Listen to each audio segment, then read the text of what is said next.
Setelah keluarga Anderson pergi, James menarik napas dalam-dalam. Aman untuk saat ini. Wow, istriku, kamu sangat pintar. James tidak lupa memuji. Pergi cari kakak dan iparmu. Jika tidak membayar, jarimu yang dipotong. Amanda memutar matanya ke arahnya. Keduanya segera bergegas ke Hotel Marriott. Rahel Garrett bertanya, ada apa mencari kami sepagi ini? Kakak, ipar, aku langsung ke inti saja. Kami ingin meminjam 3 triliun darimu. Kami membutuhkan uang untuk bisnis baru-baru ini. Kalian tidak perlu khawatir bila tidak dibayar. Kamu juga tahu tentang proyek Kirana, proyeknya lebih dari 10 triliun, 3 triliun pasti tidak akan menjadi masalah. James dan Amanda langsung ke pokok permasalahan. Rahel Garrett dan Neil Parsons saling berpandangan. Kami diskusi dulu. Setengah jam kemudian, keduanya setuju untuk meminjam 3 triliun dolar. Terutama, proyek Kirani terjamin. Bagus. James sangat bersemangat. Tetapi pada saat ini, ponsel Rahel Garrett berdering. Mario Garrett yang menelepon. Rahel Garrett terhubung, Mario, ada apa? Bibi, aku ingin memberitahumu sesuatu. Wajah Rahel Garrett sangat berubah ketika dia mendengarnya, dan dia melirik James dan istrinya dengan curiga. Oke, begitu, jangan pinjamkan uang. Setelah menutup telepon, Rahel Garrett berkata dengan marah, kamu tidak mengatakan yang sebenarnya. Membutuhkan uang untuk berbisnis, James, kamu jelas kalah judi 3 triliun. Ketika Neil Parsons mengetahuinya, dia juga sangat marah, cepat pergi. Saat utangmu sudah dilunaskan baru kita berjumpa lagi. James dan Amanda diusir. Keduanya tercengang. Jelas tadi bersedia meminjamkan, kenapa dengan satu telepon tidak jadi meminjamkan?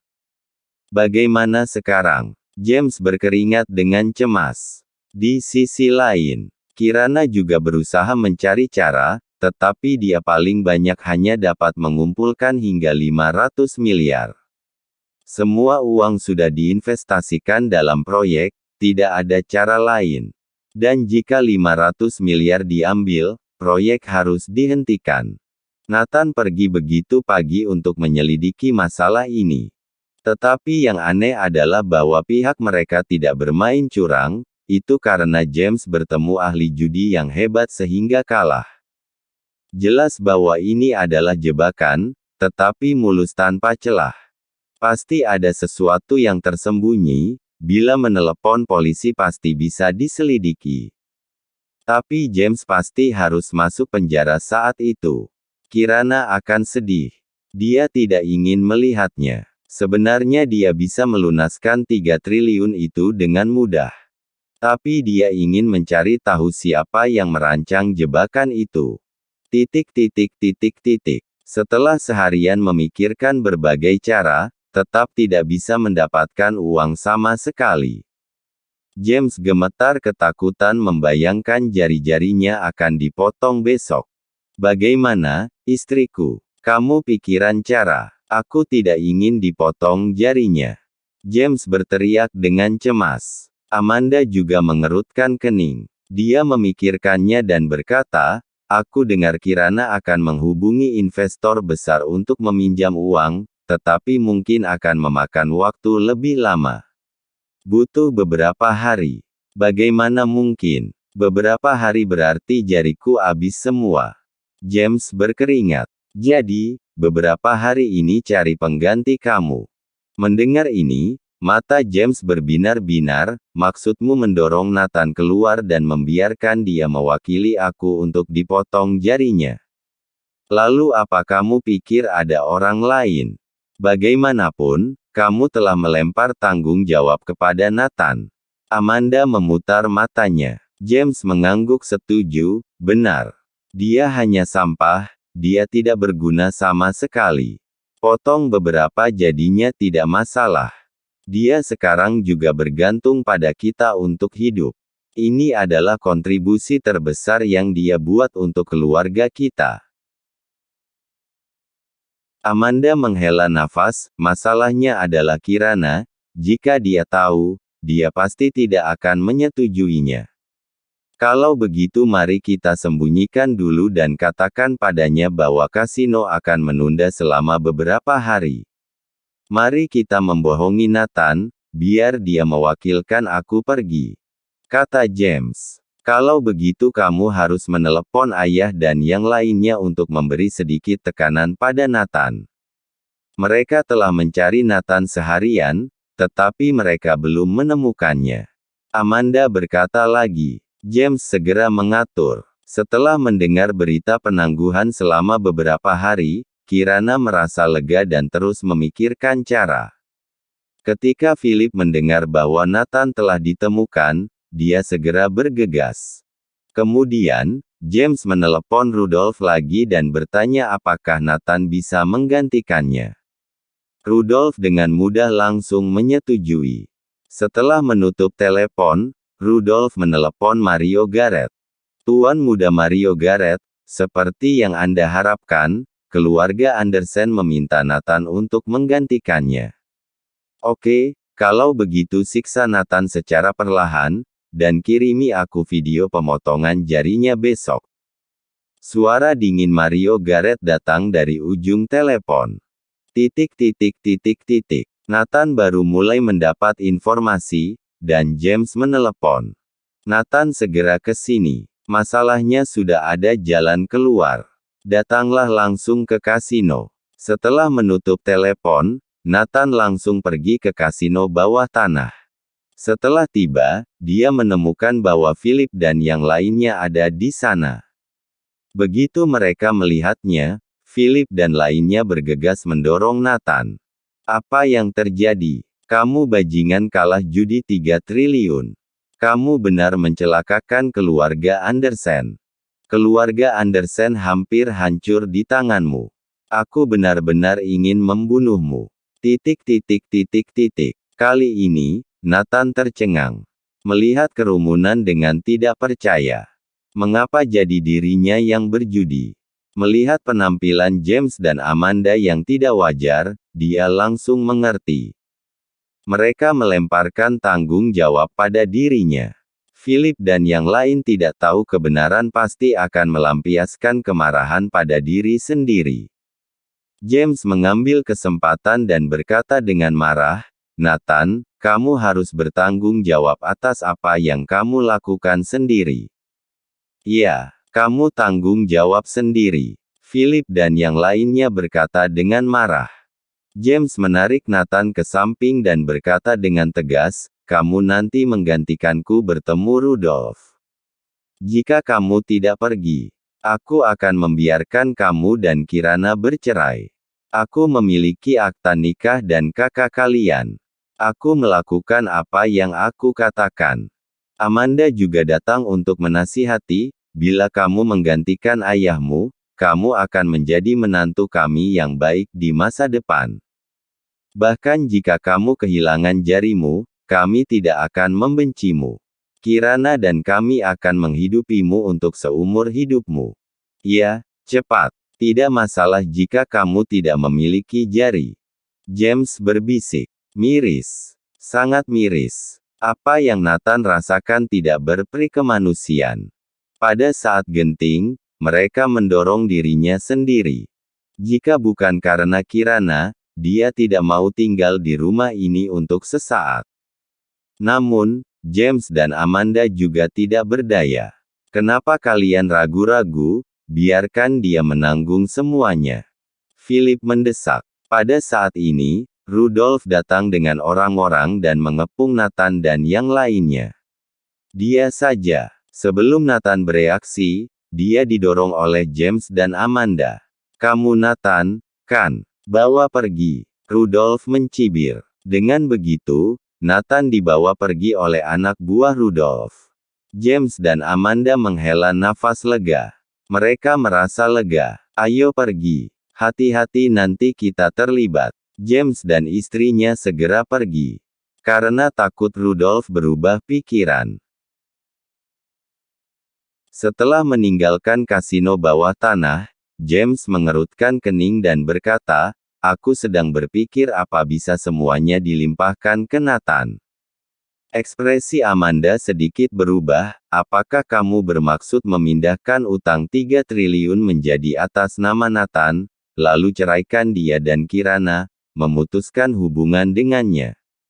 Ya, dengan begitu, sekali mendayung 2-3 pulau terlampaui, kita tidak perlu membayar uangnya, dan kita akan mengirim orang yang menyebalkan ini pergi.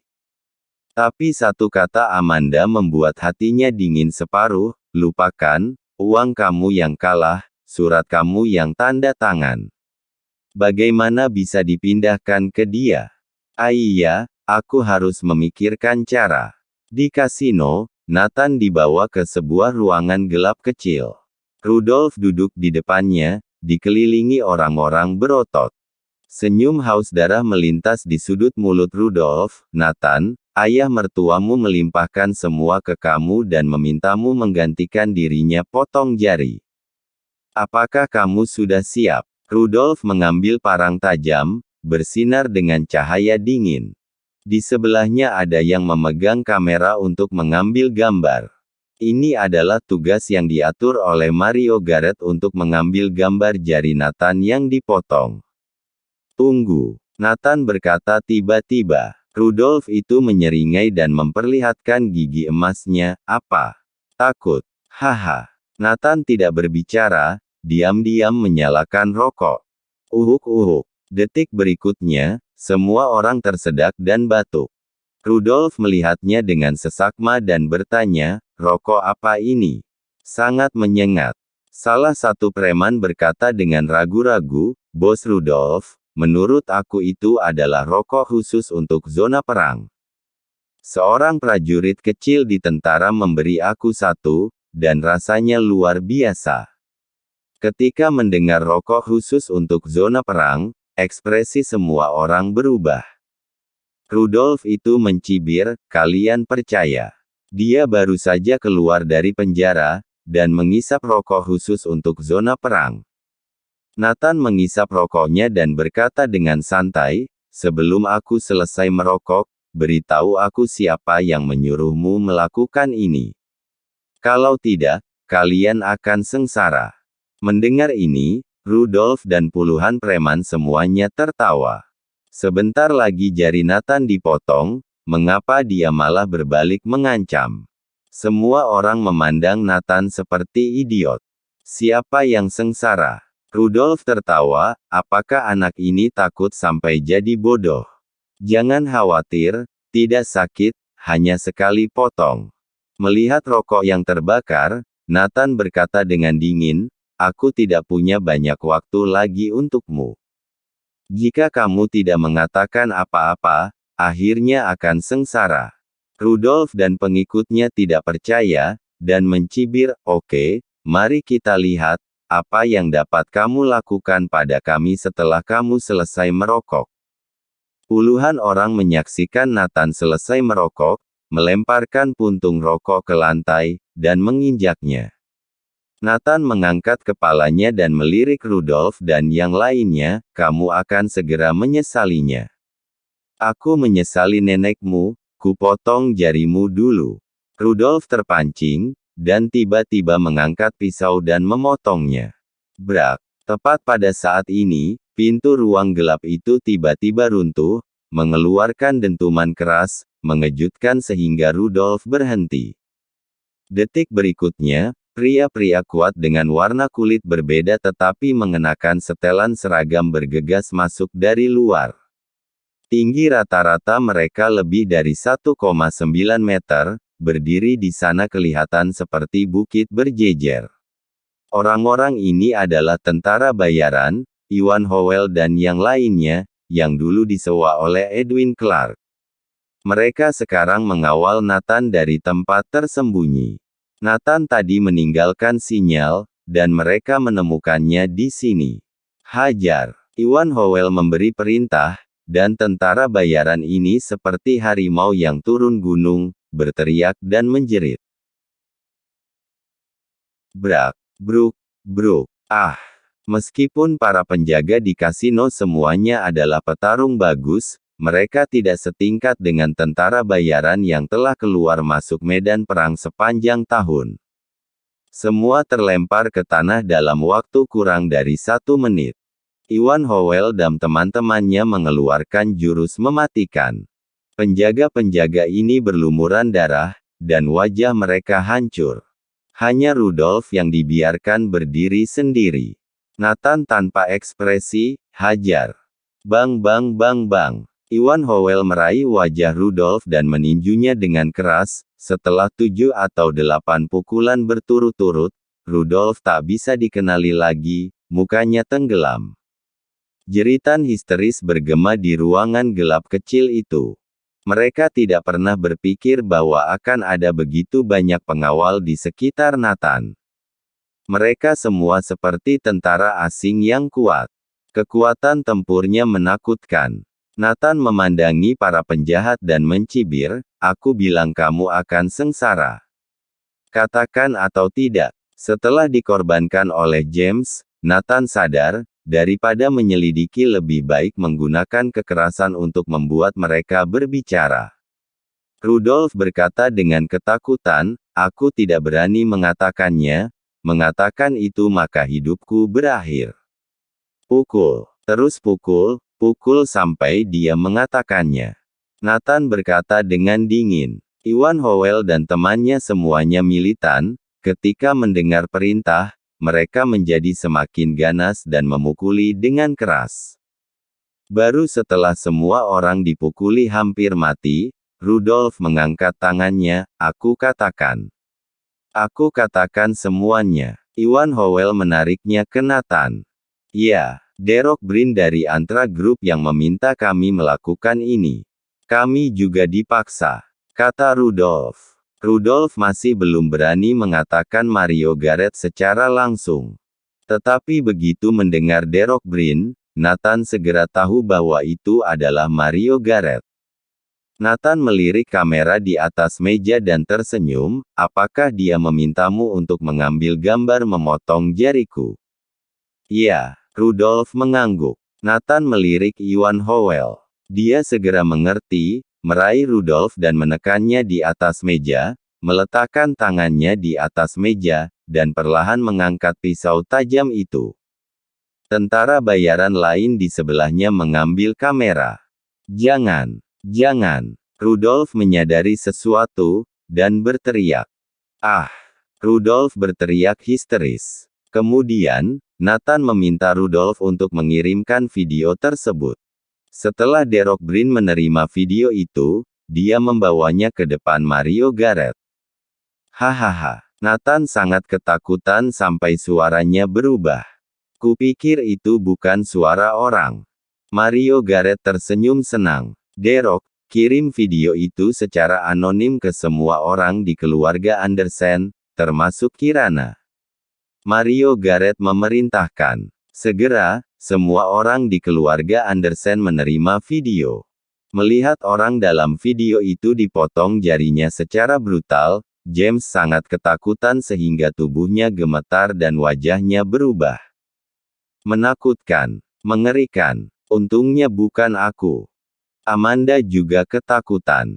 Mereka benar melakukannya. Philip dan lainnya juga ketakutan. Kirana, yang mencoba mencari cara, tiba-tiba menerima video ini di emailnya. Setelah membuka video, dia sangat ketakutan hingga hampir membuang ponselnya. Jari ayah terpotong. Apakah dia menghiburku ketika dia mengatakan ada keringanan untuk beberapa hari? Kirana segera menelepon dan bertanya, "Ayah, ada apa denganmu? Apakah kamu baik-baik saja?" "Aku baik-baik saja," kata James. "Jari siapa yang dipotong?" Kirana bertanya dengan curiga. "Ya, itu Nathan." James memberikan jawabannya dengan gemetar. "Apa, Nathan? Kenapa?" Setelah mengetahui kebenarannya, Kirana menangis, "Mengapa Nathan?" Amanda meraih telepon dan berkata, "Putriku, tidak ada yang bisa kita lakukan. Nathan mengambil inisiatif untuk menggantikan ayahmu. Kenapa kalian seperti itu? Tidak memberitahuku terlebih dahulu. Tunggu, aku akan segera pulang. Kirana menangis. Segera, Kirana pulang ke rumah. Putriku, Nathan tidak membiarkan kami mengatakannya. James juga berkata, putriku, dia hanya kehilangan beberapa jari, tidak apa-apa. Ayahmu tidak boleh tidak memiliki jari. Kirana tidak tahu harus berkata apa, dan menangis. Putriku, cepat dan bayar utangnya. Nathan masih bisa bertahan beberapa hari lagi, kata Amanda. Kirana berteriak, tapi menunda sehari, potong satu jari. Bagaimana kalian bisa tega? Ini juga karena tidak ada cara lain. Kamu tidak bisa melihat ayahmu menderita, kan? Dia masih muda dan kuat menahannya. Amanda menghibur. Kirana menatap keduanya dan bertanya, apakah kalian memaksanya pergi? Dia melakukannya atas kehendaknya sendiri, kami tidak memaksanya. James segera membantahnya. Setelah Amanda dan James saling memandang, mereka langsung menimpali, putriku, setelah kamu melunasi uangnya, kamu dan Nathan segera bercerai. Wajah Kirana tercengang, apa? Cerai. Ayah, Nathan harus menderita untukmu, dan kalian menendangnya pergi setelah memanfaatkannya. Kami tidak seperti itu. James dan Amanda buru-buru berkata, putriku, semua yang Nathan lakukan, kita semua melihatnya di mata kita. Kami bukan orang yang tidak tahu balas budi. Ketika masalah selesai, kami akan memberi kompensasi uang yang cukup untuknya. Kalian, hari ini ayah dan ibu sangat mengecewakan. Namun, kamu dan Nathan harus bercerai.